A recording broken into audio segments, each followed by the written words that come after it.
മഴതോരും മുൻപേയുടെ വരാൻ പോകുന്ന കഥയിലേക്ക് എല്ലാവർക്കും സ്വാഗതം. രേവതിക്കുട്ടിയുടെയും രോഹിത്തിന്റെയും കല്യാണം നടന്നു.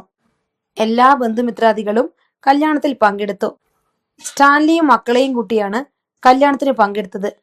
ഇത്രയുമാണ് കഴിഞ്ഞ കഥയിൽ നമ്മൾ കേട്ടത്. അടുത്ത കഥയിലേക്ക് പോകുന്നതിന് മുൻപായി ചാനൽ ഇതുവരെ സബ്സ്ക്രൈബ് ചെയ്യാത്തവരുണ്ടെങ്കിൽ സബ്സ്ക്രൈബ് ചെയ്യാനും ലൈക്ക് ചെയ്യാനും കമന്റ് ചെയ്യാനും മറക്കരുത്. സ്റ്റാൻലി മക്കളെയും കൂട്ടി കല്യാണത്തിന് പോയതിൽ എൽസമ്മയ്ക്ക് ദേഷ്യം വരികയാണ്. എൽസമ്മ അത് ചോദ്യം ചെയ്തപ്പോൾ സ്റ്റാൻലി പറഞ്ഞു, എൽസമ്മ, എനിക്ക് മക്കളുടെ എണ്ണം മാത്രമേ കൂടിയിട്ടുള്ളൂ, ഭാര്യയുടെ എണ്ണം കൂടിയിട്ടില്ല. സ്റ്റാൻലി അസ്വസ്ഥനായിരുന്നുവെങ്കിലും ശാന്തത ഭാവിച്ചുകൊണ്ട് പറഞ്ഞു. എൽസമ്മ വാതിലിനരികെ ചുമരിൽ നഖം കോറി നിന്നു. അവരുടെ അർദ്ധഗർഭമായ മൗനം സ്റ്റാൻലിക്ക് അസഹ്യമായി. എന്തെങ്കിലും പറയാനുണ്ടോ? അയാൾ ചോദിച്ചു. മക്കളുടെ എണ്ണം ഒന്നുകൂടിയത് ഞാൻ സഹിച്ചു, പിന്നെയും എണ്ണം കൂടിക്കൂടി വരുന്നത് സഹിക്കാൻ വയ്യ, എൽസമ്മ പറഞ്ഞു. സ്റ്റാൻലി പ്രതിഷേധ സൂചകമായി അങ്ങോട്ടും ഇങ്ങോട്ടും തലയാട്ടി. അച്ഛനില്ലാത്ത കുട്ടിയായതുകൊണ്ട് ഞാൻ വല്ല ഹെൽപ്പും ചെയ്യുന്നുണ്ടായിരിക്കും. ഞാൻ എന്താ ചെയ്തത്? ബബിതയുടെ PG അഡ്മിഷന് വേണ്ടി കോയമ്പത്തൂരും ബാംഗ്ലൂരും പോയി. ആരുടെയും കൂടെയല്ല, ഞാൻ തനിച്ച്. പിന്നെ കൃഷ്ണജയ്ക്ക് വേണ്ടി തിരുവനന്തപുരത്തും അഡ്മിഷൻ ശരിയാക്കി. അതിനെല്ലാം അവരുടെ ആൾക്കാരുണ്ടല്ലോ, അമ്മാമാരും അവരുടെ മക്കളും. നമുക്കെന്താ കാര്യം? എനിക്ക് യാതൊരു കാര്യസാധനത്തിന് വേണ്ടിയല്ല, സ്റ്റാൻലി പറഞ്ഞു. ആ ചെക്കന്റെ കല്യാണത്തിന് ടാനിയും ടെൽസയും കൊണ്ടുപോയി. അത്രക്കൊരടുപ്പം എന്തിനാ? അതെങ്ങനെ ഉണ്ടായത്? എൽസമ്മ ദേഷ്യത്തോടെ ചോദിച്ചു. അതെങ്ങനെ ഉണ്ടായതെന്ന് ഞാൻ നിനക്ക് പറഞ്ഞു തരാം. നീ അഞ്ചലിലെ വീട്ടിൽ പുഴുവരിച്ച് കിടന്നപ്പോ നിന്റെ മലമൂത്രങ്ങൾ എടുക്കാനും വ്രണങ്ങൾ കഴുകിക്കെട്ടാനും ദേഹം തുടച്ച് വൃത്തിയാക്കാനും വലതും കോരിത്തന്ന് കഴിപ്പിക്കാനും കൂട്ടുനിന്നതേ ആ ചെക്കന്റെ പെങ്ങളാ. നീ വിചാരിക്കുന്നതിനേക്കാൾ കട്ടി കൂടിയൊരു ബന്ധം കുട്ടികൾ തമ്മിൽ ഉണ്ടായിട്ടുണ്ട്. കുട്ടികൾ തമ്മിലായിക്കോട്ടെ, അത് മുതിർന്നവരിലേക്ക് പകർത്തണ്ടെന്നാ എനിക്ക് പറയാനുള്ളത്. ആര് പകർത്തുന്നു? പാലക്കാരുമായിട്ട് അലീന ബന്ധപ്പെടുന്നത് പോലും എതിർത്തിട്ടുള്ളവനാണ് ഞാൻ. പിന്നെ എന്തുകൊണ്ട് ഇപ്പോഴേ മാറ്റം വന്നു?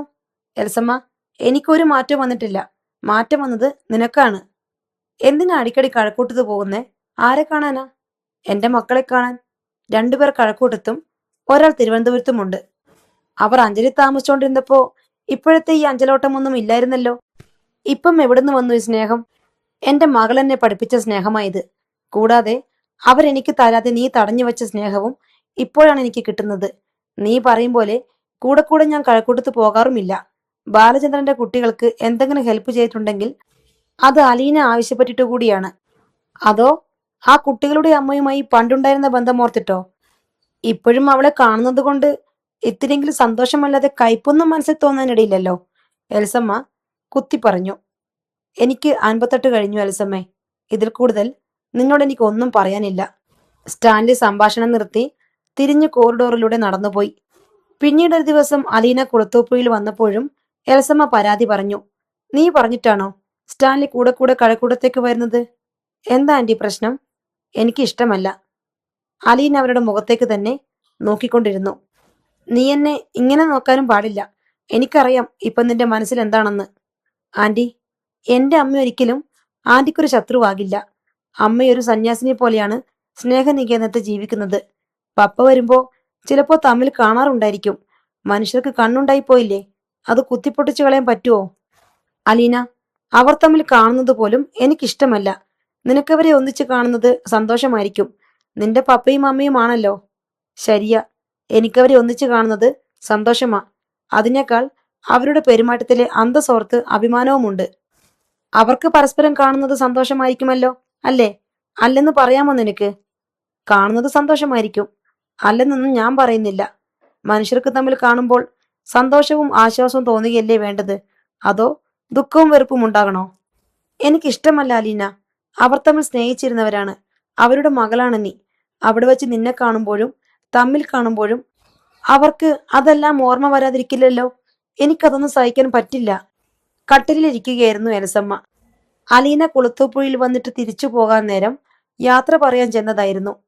പപ്പയുടെ സ്വഭാവം ആന്റിക്ക് അറിയാമല്ലോ. എന്റെ അടുത്തല്ലാതെ ആരോടും അധികം സംസാരിക്കാറില്ല. കഴക്കൂട്ടത്ത് വരുമ്പോഴും എന്നോടേയുള്ളൂ. ചിലപ്പോ വല്യപ്പച്ചനോട് സുഖമാണോ എന്നോ മറ്റോ ചോദിച്ചെന്നിരിക്കും.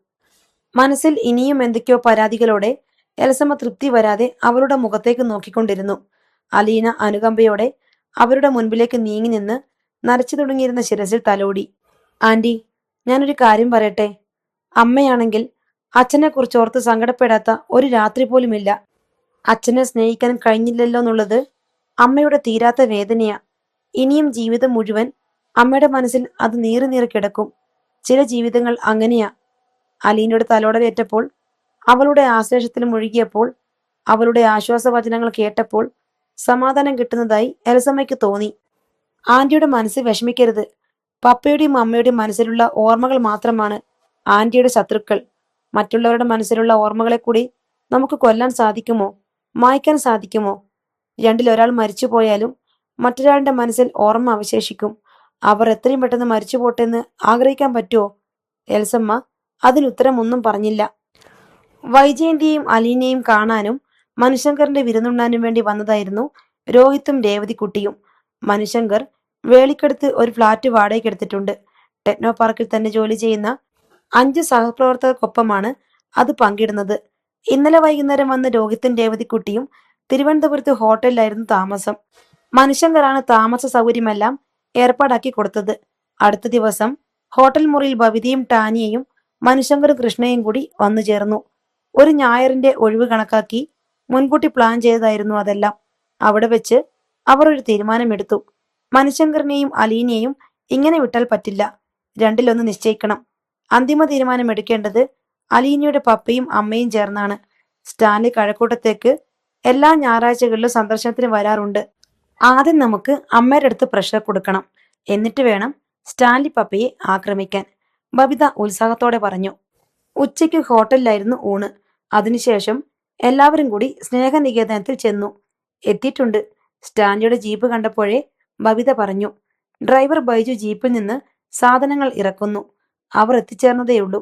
കഴക്കൂട്ടത്തേക്ക് വരുമ്പോൾ കുറെ അരിയും ഗോതമ്പും പച്ചക്കറിയും ഒക്കെ വാങ്ങിക്കൊണ്ടുവരിക പതിവാണ്. സ്റ്റാൻലി ഓഫീസ് റൂമിലിരുന്ന് ഔതുകുട്ടിച്ചാനോട് സംസാരിക്കുകയായിരുന്നു. ബബിതയാണ് മുൻപേ കയറി വന്നത്. പപ്പ എന്ന് വിളിച്ചുകൊണ്ട് അവൾ സ്റ്റാൻലിയുടെ അരികെ ചെന്നു. തന്നോട് സ്റ്റാൻലി പപ്പയ്ക്ക് പ്രത്യേകിച്ചൊരു വാത്സല്യമുണ്ടെന്ന് അവൾക്കറിയാം. അതവൾക്ക് സ്റ്റാൻലിയുടെ അടുത്ത് കൂടുതൽ സ്വാതന്ത്ര്യം അനുവദിച്ചിരുന്നു. സ്റ്റാൻലി വിസ്മയത്തോടെ അവളെ നോക്കവേ പുറകെ കൃഷ്ണജിയും ടാനിയും രേവതിക്കുട്ടിയും രോഹിത്തും കൂടി വന്ന് അയാളെ അത്ഭുതപ്പെടുത്തി. തീർന്നോ? ഇനി വല്ലവരുമുണ്ടോ? സ്റ്റാൻലി ബബിതയോടായി ചോദിച്ചു. ഇനി ഒരാളും കൂടിയുണ്ട്. അത് ഞങ്ങളുടെ ഡ്രൈവറാ, ബബിത കുസൃതിയോടെ പറഞ്ഞു. അതാരാണ്? സ്റ്റാൻലി ചോദിച്ചു. ഇപ്പൊ തന്നെ പറയാം. അതിനു മുൻപ് ഒരു കാര്യം ചോദിച്ചാ പപ്പ സമ്മതിക്കുവോ? ബ്ലൈൻഡ് ആയിട്ടുള്ള സമ്മതങ്ങളൊന്നും ഞാൻ ആർക്കും കൊടുക്കാറില്ല. ഒരു റിക്വസ്റ്റാ പപ്പ, അതും ചിന്ന റിക്വസ്റ്റ്. ഈ പുതുമണവാളനെയും പുതുമണവാട്ടിയെയും നമുക്ക് എല്ലാവർക്കും കൂടി വൈകുന്നേരം കോവളത്ത് കൊണ്ടുപോകാം. ഇവിടെ വന്നപ്പം ഇവർക്കൊരാഗ്രഹം. പപ്പയോടല്ലാതെ ആരോട് പറയും? കോവളത്ത് തനിച്ചു പോകാൻ പ്രായമുള്ളവരാ അവർ രണ്ടുപേരും. സ്റ്റാൻലി രോഹിത്തിനെയും രേവതിക്കുട്ടിയെയും മാറി മാറി നോക്കിക്കൊണ്ട് പറഞ്ഞു. പോരെങ്കിൽ നിങ്ങളൊക്കെ ഇല്ലേ? അത് പോരാ, പപ്പയുടെ മിലിറ്ററി ജീപ്പ് തന്നെ പോകണം. പപ്പ ഓടിക്കുന്ന വണ്ടിയിൽ ഇരിക്കണം. ഞങ്ങളൊക്കെ പുറകിലെ കമ്പിയിൽ പിടിച്ചു തൂങ്ങി നിന്നോളാം. ഇവിടുന്ന് അരമണിക്കൂർ മതിയല്ലോ പപ്പ. ഈ വല്യപ്പച്ചൻ എന്താ മിണ്ടാതിരിക്കുന്നേ? ഒന്ന് റെക്കമെൻഡ് ചെയ്തേ വല്യപ്പച്ച. ബബിത ഔതക്കുട്ടിച്ചായനെ തോണ്ടി. ഔതക്കുട്ടിച്ചായൻ നിവർന്നിരുന്നു. എന്നെ കൂടി കൊണ്ടുപോകാമോ? പിന്നെ ഇല്ലാതെ, വല്യപ്പച്ചനല്ലേ ഞങ്ങളുടെ നേതാവ്, ബബിത പറഞ്ഞു. എടാ ലാലിച്ച, പിള്ളേരുടെ ആഗ്രഹമല്ലേ, അവരെ അവിടെയൊക്കെ കൊണ്ടുപോ. ഇതുങ്ങളുടെ കല്യാണം കഴിഞ്ഞ് ആദ്യമായിട്ട് വന്നതല്ലേ, ഇതൊക്കെ ഒരിക്കലല്ലേ ഉള്ളൂ. ആ ശരി, സമയമുണ്ടോന്ന് നോക്കട്ടെ. സ്റ്റാൻലി വാച്ചിൽ നോക്കിയിട്ട് എഴുന്നേറ്റു. അത്രേ മതി, രക്ഷപ്പെട്ടു. എവിടെ അമ്മയും അലീനി ചേച്ചിയും? ബബിത ആഹ്ലാദത്തോടെ അടുത്ത പോയിന്റിലേക്ക് ഓടി. പുറകെ മറ്റുള്ളവരും. സ്റ്റാൻലി തെല്ല അസ്വസ്ഥതയോടെ വാതി തുറന്ന് മുൻവരാന്തയിലേക്ക് ഇറങ്ങി. അവിടെ സിറ്റൗട്ടിന്റെ തൂണും ചാരി നിൽക്കുന്ന ആളെ കണ്ട് പെട്ടെന്ന് നിന്നു. ബബിത സൂചിപ്പിച്ച ഡ്രൈവർ മനുശങ്കർ. പടിഞ്ഞാറെ ചക്രവാളം വിരിഞ്ഞ സൂര്യകാന്തി പാടം പോലെ കടലിന്റെ വക്കുവരെ വ്യാപിച്ചു കിടന്നു. ഞായറാഴ്ചയായതിനാൽ ബീച്ചിൽ ധാരാളം ആളുകൾ ഉണ്ടായിരുന്നു. പാർക്കിംഗ് സ്ഥലങ്ങൾ കാറുകളെ കൊണ്ടും ടൂറിസ്റ്റ് ബസ്സുകളെ കൊണ്ടും നിറഞ്ഞു. ബീച്ചിന്റെ ഒരരികിൽ ഫുട്ബോൾ കളി നടക്കുന്നുണ്ട്. കടലിലിറങ്ങി കളിക്കുന്നവരുടെയും കുളിക്കുന്നവരുടെയും എണ്ണം കൂടിക്കൂടി വന്നു. ഹവ്വ ബീച്ചിലെ ഷോപ്പുകളുടെ നിരയ്ക്ക് മുന്നിലൂടെ നീണ്ടു നീണ്ടു പോകുന്ന ഫുട്പാത്തിൽ ആളുകൾ അങ്ങോട്ടും ഇങ്ങോട്ടും തിക്കിത്തിരക്കി പോയിക്കൊണ്ടിരുന്നു. അസ്തമയ സൂര്യന്റെ പ്രകാശധോരണിയിൽ കടൽപ്പരപ്പ് വെട്ടിത്തിളങ്ങി. രോഹിത്തും രേവതിക്കുട്ടിയും കടലിലിറങ്ങി തിരമാലകളോട് മത്സരിക്കുന്നത് കൗതുകത്തോടെ നോക്കിക്കൊണ്ട് വൈജയന്തി പാറക്കെട്ടുകൾക്കരികെ നിന്നു. കുറച്ചപ്പുറത്ത് മാറി ടെൽസയും കൃഷ്ണയും ടാനിയയും ബബിതയും കടൽ വെള്ളത്തിലിറങ്ങി കളിക്കുന്നുണ്ട്. മനുശങ്കർ ജീൻസ് മുട്ടോളം തെറുത്ത് കയറ്റി വെച്ചിട്ട് കടലിലിറങ്ങി നിന്നുകൊണ്ട് അലീനെ കൈകാട്ടി വിളിക്കുന്നു. അലീന ആകാംക്ഷ നിറഞ്ഞ പുഞ്ചിരിയോടെ എല്ലാം നോക്കി നിൽക്കുന്നു. കുട്ടികൾ കടലിലേക്ക് അല്പം കൂടുതൽ നീങ്ങുമ്പോൾ ഗാർഡിയനെ പോലെ അവൾ ഉറക്കെ വിളിച്ച് ശാസിക്കുന്നുണ്ട്. ഔതക്കുട്ടിച്ചായൻ മുണ്ടുമാടി കുത്തി കുട്ടികളോടൊപ്പമുണ്ട്. വൈജയന്തി മുഖം തിരിച്ച് സ്റ്റാൻലി എവിടെയെന്ന് നോക്കി. അയാൾ പാറക്കെട്ടുകൾക്കിടയിൽ അസ്തമയാകാശം നോക്കി ഒരു പാറമേൽ ചാരി നിൽക്കുകയായിരുന്നു. അയാളുടെ മുഖത്തിനെതിരെ ചീറി വരുന്ന കടൽക്കാറ്റിൽ മുടിയിഴകൾ പാറിക്കൊണ്ടിരുന്നു. ലാലിച്ച. കടൽക്കാറ്റ് പതറിച്ചു കളഞ്ഞ വെളിയച്ചയുടെ ഒരു ചീള് കാതിൽ വീണ് സ്റ്റാൻലി തലതിരിച്ചു നോക്കി. പിന്നിൽ ഇടതുവശത്ത് വൈജയന്തി. അവളുടെ മുടി കാറ്റിൽ തരംഗങ്ങളായി ഇളകുന്നു. അസ്തമയ സൂര്യൻ അവളുടെ കണ്ണിൽ രണ്ട് സ്വർണ്ണക്കുമിള പോലെ തിളങ്ങുന്നു. അവളുടെ സാരി തലപ്പുകളെ കാറ്റ് വീണ്ടും വീണ്ടും വിടർത്തുന്നു. അയാൾ മെല്ലെ മുഖം തിരിച്ച് വീണ്ടും അസ്തമയാകാശം നോക്കി. വൃദ്ധസൂര്യന്റെ പ്രതാപവും ചൂടും വെളിച്ചവും മങ്ങിക്കഴിഞ്ഞിരിക്കുന്നു. ലാലിച്ച. വൈജയന്തി വീണ്ടും വിളിച്ചു. അവൾക്ക് തന്നോടെന്തോ പറയാനുണ്ടെന്ന് അയാൾ ഊഹിച്ചു കഴിഞ്ഞിരുന്നു. അയാൾ വീണ്ടും അവളുടെ നോട്ടത്തെ അഭിമുഖീകരിച്ചു. നമ്മുടെ മോൾക്ക് 28 വയസ്സ് കഴിഞ്ഞു. മനുവിന് 31. അവളെയല്ലാതെ വേറൊരു പെണ്ണിനെ അവന് വേണ്ട. അവൾക്കും അവനെ മാത്രം മതി. അവർ നമ്മളോട് ഒന്നും ആവശ്യപ്പെടുന്നില്ല, ഒന്നും പറയുന്നുമില്ല. എന്നാലും നമ്മൾ അവരുടെ മനസ്സ് കാണണ്ടേ ലാലിച്ച? നമ്മളല്ലേ ഉള്ളൂ. സ്റ്റാൻലിയുടെ മറുപടിക്കായി വൈജയന്തി അല്പം കാത്തു. സ്റ്റാൻലി പക്ഷേ വിദൂരതയിലേക്ക് ദൃഷ്ടി പായിച്ച് മൗനമായി നിന്നു. ലാലിച്ച, നമ്മൾ അനുഭവിച്ച വേദന എത്രയധികമാണെന്ന് ലാലിച്ചൻ അറിയാമല്ലോ. വൈജയന്തി യാചനാസ്വരത്തിൽ പറഞ്ഞുകൊണ്ടിരുന്നു. അതുപോലൊരു വേദന നമ്മുടെ മോളും അനുഭവിക്കണോ? അവരുടെ തലയ്ക്കുമീതെ കൂടി കടൽക്കാക്കകൾ കരഞ്ഞു പറന്നുപോയി. ദേ പപ്പയും അമ്മയും. ബബിത കടൽത്തിരിൽ നിന്നുകൊണ്ട് പാറക്കെട്ടുകളുടെ നേർക്ക് ചൂണ്ടി. മനുശങ്കർ അങ്ങോട്ട് നോക്കി.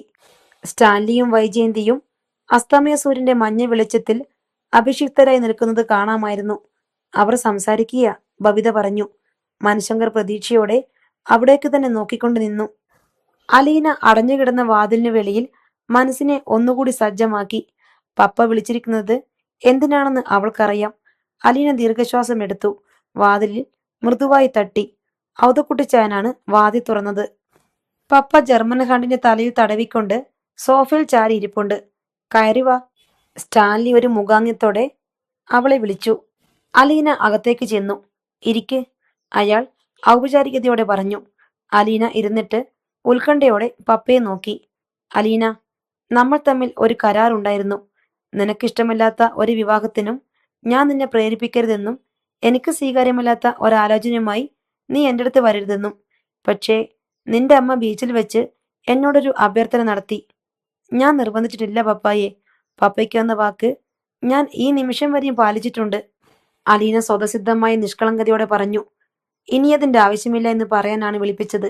അച്ഛനമ്മമാർക്ക് താല്പര്യമില്ലാത്ത വിവാഹബന്ധങ്ങൾ മക്കൾ ആഗ്രഹിക്കുന്നതിന്റെ പേരിലുള്ള എതിർപ്പും വഴക്കും കലാപങ്ങളും കൊലപാതകവും ആത്മഹത്യയും ദുഃഖവും ദുരിതവും നിരാശയും അശാന്തിയും എല്ലാ കാലത്തും ഉണ്ടായിരുന്നു.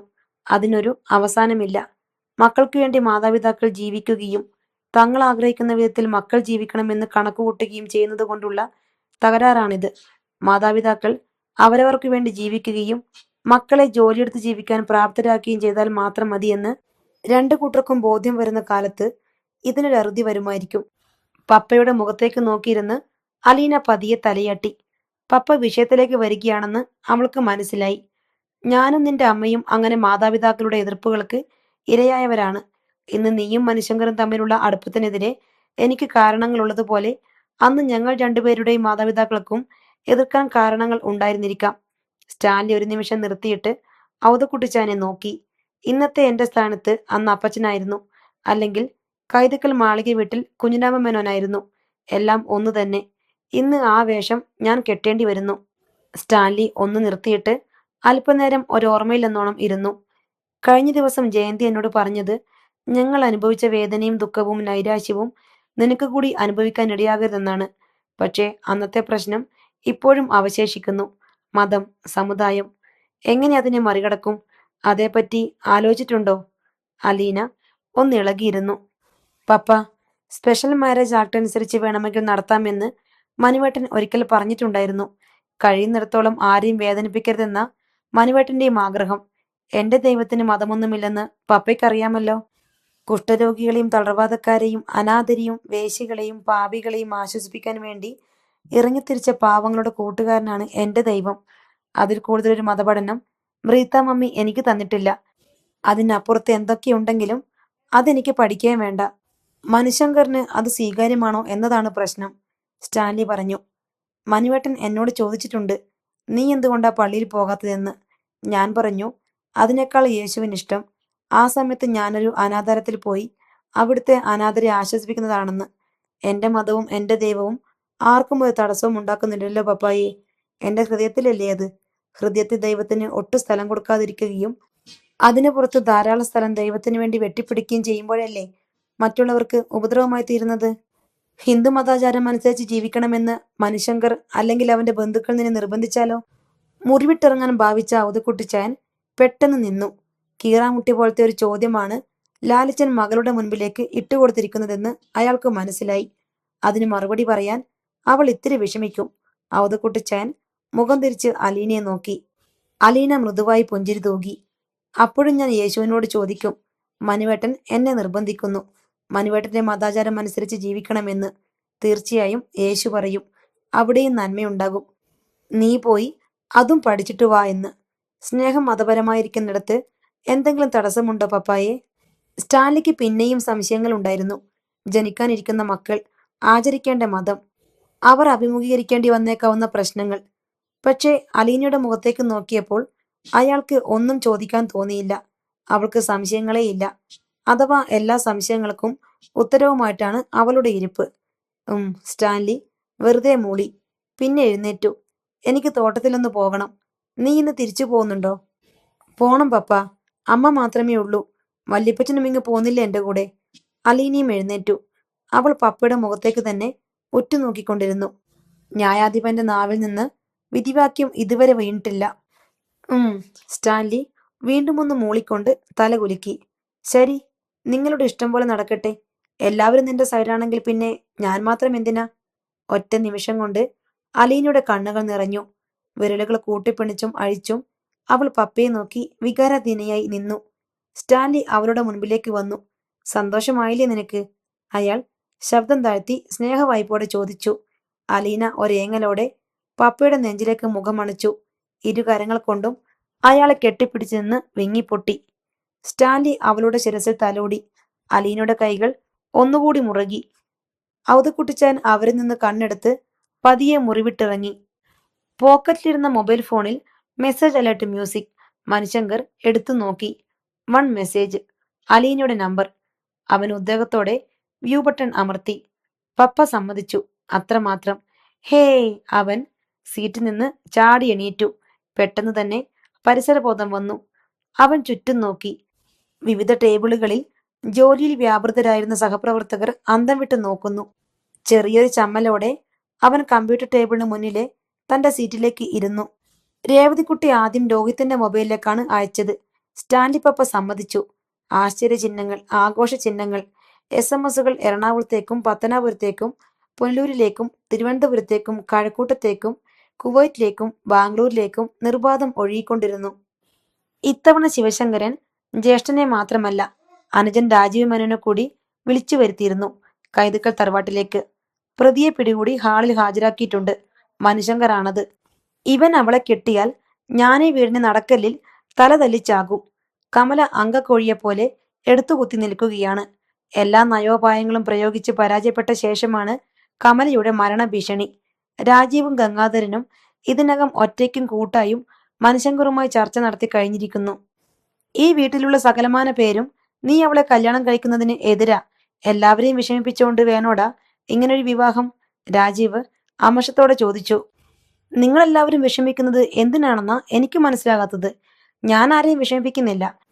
നിങ്ങൾ വിഷമിച്ചേ അടങ്ങുള്ളൂ എന്നാണെങ്കിൽ ഞാനെന്ത് ചെയ്യാനാ? എടാ, ഒരു കല്യാണം എന്നൊക്കെ പറയുമ്പോ നിന്നെ പ്രസവിച്ചു വളർത്തിയ അമ്മയ്ക്കും നിന്നെ ജനിപ്പിച്ച അച്ഛനും കൂടപ്പിറപ്പുകൾക്കുമെല്ലാം ഒരു പ്രതീക്ഷയും സങ്കല്പവും ഒക്കെ ഇല്ലേ? അവർക്കും ഇല്ലേ അഭിപ്രായങ്ങളും താല്പര്യങ്ങളും? എന്റെ കൊച്ചച്ച, ഇതൊക്കെ അമ്മ ഉണ്ടാക്കുന്ന പ്രശ്നങ്ങളാ. അച്ഛനു പോലും മനസ്സുകൊണ്ട് എതിർപ്പില്ലെന്ന് എനിക്കറിയാം. അലീന നമുക്ക് ആർക്കും അറിയാത്തവളല്ല. ഈ വീട്ടിലാണ് അവൾ ആദ്യം കയറി വന്നത്. അന്നേ എനിക്ക് ഇഷ്ടപ്പെട്ടതാ. അവൾ ജയന്തിയാനിയുടെ മകളാണെന്ന് അറിഞ്ഞപ്പോഴേ ഞാൻ മനസ്സിൽ കുറിച്ചിട്ടു, ഇനി അവൾ എന്റേതാണെന്ന്. ഈ 31 വയസ്സുവരെ ഞാൻ കാത്തിരുന്നത് അവൾക്ക് വേണ്ടിയാ, അവൾ എനിക്ക് വേണ്ടിയും. മരിച്ചുപോയ ബാലചന്ദ്രൻ അങ്കിള ആദ്യം എനിക്ക് വേണ്ടി അവളെ കല്യാണം ആലോചിച്ചത്. അന്ന് അവൾ ആരാണെന്ന് എനിക്കറിയില്ല. അങ്കിൾ മരിക്കുന്നതിന് മുൻപ് ഒരു ദിവസം കണ്ടപ്പോഴും എന്നോട് പറഞ്ഞു, നീ അലീനയെ കല്യാണം കഴിക്കണം. കൊല്ലപ്പള്ളി തറവാട്ടിൽ അവൾക്ക് കിട്ടാതെ പോയ സ്ഥാനം നീ വീണ്ടെടുത്ത് കൊടുക്കണമെന്നൊക്കെ. അങ്കിളിന്റെ ആഗ്രഹം നിറവേറ്റുമെന്ന് ഞാൻ വാക്കുകൊടുത്തു. മനുശങ്കർ തന്റെ നിലപാട് വിശദീകരിച്ചു. എടാ, അവളുടെ അപ്പനൊരു ക്രിസ്ത്യാനിയാ. അവളും ക്രിസ്ത്യാനിയായിട്ടാ ജീവിച്ചത്. അവളെ കല്യാണം കഴിച്ചാ നീ മതം മാറുമോ? അതോ അവൾ ഇങ്ങോട്ട് വരുവോ? രാജീവ് മേനോൻ ചോദിച്ചു. കൊച്ചച്ച, അവൾ ഏതെങ്കിലും ഒരു പ്രത്യേക മതത്തിൽപ്പെട്ടവളാണെന്ന് ഇന്നവരെ എനിക്ക് തോന്നിയിട്ടില്ല. വാക്കിലുമില്ല, പെരുമാറ്റത്തിലുമില്ല, പ്രവൃത്തിയിലുമില്ല. അവളെ അങ്ങനെ വേർതിരിച്ച് കാണുന്നവരുടെ കണ്ണിനാണ് കുഴപ്പം. ശരി, നിങ്ങൾക്ക് ജാതി മതവും വേണ്ടെന്ന് വയ്ക്കാം. നിങ്ങൾക്ക് ജനിക്കുന്ന മക്കളോ? അവർ ഏതു മതത്തിലായിരിക്കും? ജാതി സൂചിപ്പിക്കുന്ന കോളം പൂരിപ്പിക്കണമല്ലോ. അലീന വളർത്തുന്ന മക്കൾക്ക് ഒരിക്കലും ജാതിയും മതവും ഒന്നും തടസ്സമാകില്ലെന്ന് എനിക്ക് ഉറപ്പുണ്ട്, മനുശങ്കർ ദൃഢസ്വരത്തിൽ പറഞ്ഞു. അവളെ ഇങ്ങോട്ട് കെട്ടിയെടുക്കാമെന്ന് നീ വിചാരിക്കണ്ട മോനെ. കുറ്റിച്ചൂലെടുത്ത് അടിച്ചിറക്കും ഞാൻ. അനാഥാലയത്തിൽ 23 വർഷം അവൾ എങ്ങനെയൊക്കെ ജീവിച്ചെന്ന് ആർക്കറിയാം? കമല ബാധ കയറിയതുപോലെ വീറോടെ ചീറി. എടാ, പിഴച്ചുണ്ടായവളല്ലേ അവൾ, അല്ലേ? ജയന്തി പഴിച്ചാൽ അത് പുണ്യവും പിച്ചക്കാരി പഴിച്ചാൽ അത് പാപവുമാകുന്ന സൂത്രവിദ്യ നീ എന്നെ ഒന്ന് പഠിപ്പിച്ചതാ. എടാ, ആര് പഴിച്ചാലും അത് പിഴ തന്നെയാ. അതിന് വലിപ്പച്ചെറുപ്പമൊന്നുമില്ല. അങ്ങനെയുണ്ടായ പെണ്ണിനെ ഈ വീട്ടിലേക്ക് എഴുന്നള്ളിച്ചോണ്ട് വരാനോ? കമലയുടെ ശവം ഇവിടുന്ന് എടുക്കണം. ആഹാ, കണ്ടിടത്തൊക്കെ അടിച്ചു തൽക്കാരിയായിട്ടും വേലക്കാരിയായിട്ടും നിന്ന പെണ്ണ് വേറെ എന്തിനൊക്കെ നിന്നു കൊടുത്തിട്ടുണ്ടെന്ന് ഈശ്വരനറിയാം. വേറെ ആരെയും നീ കണ്ടില്ലേ? എല്ലാം പോട്ടെ, അവിടെ തന്തയാണെന്ന് പറയുന്നവൻ വേറെ മതക്കാരനാണെന്ന് നിനക്കറിയാമല്ലോ. അവളും അത് തന്നെ. ഞാനേ അന്തസ്സുള്ള ഒന്നാന്തരം നായർ കുടുംബത്തിൽ നിന്നാ ഈ കൊല്ലപ്പള്ളി തറവാട്ടിലോട്ട് വന്നത്. ഇവിടെ ഞാൻ സമ്മതിക്കത്തില്ല. ഇത്രയുമാണ് ഇന്നത്തെ കഥ. അടുത്ത കഥയുമായി വീണ്ടും വരാം. ബൈ.